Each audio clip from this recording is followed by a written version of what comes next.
Hello everyone and welcome back to a new video. In this video, I'm gonna show you guys how you can hide a contact in Messenger. So if you guys want to learn how to do it, just follow the steps that I'm gonna show you. As you can see guys, I'm right now in Messenger and this is how the homepage looks like. So right here in the bottom, you're gonna find all of the sections. Here you're gonna find the chats section, people, and right here you're gonna find stories.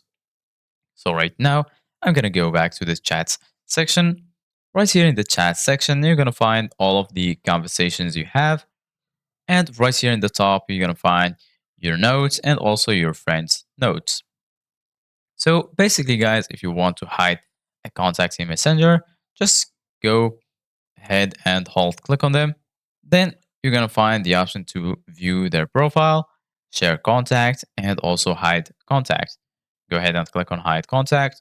And then they're going to ask you if you are sure about hiding your contacts. These contacts will no longer be listed in your suggested contacts and notes will be hidden. They won't be notified that they've been hidden.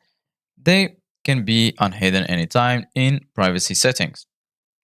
So go ahead and click on hide and then their conversations, their notes are going to be hidden. So right now, if you want to unhide the contact, just go ahead and click on the icon in the top left corner and then you go ahead and click on the gear icon to go to the settings. Once you do that, you're going to be right here. Scroll a little bit down until you find privacy and safety. Click on it and then click on hidden contacts. And then you're going to find your hidden contacts right here. So right now, I'm going to click on unhide. And as you can see, guys, this is how you can unhide your contacts. So this is it guys for today's video. Thank you guys for watching. See you guys in the next video.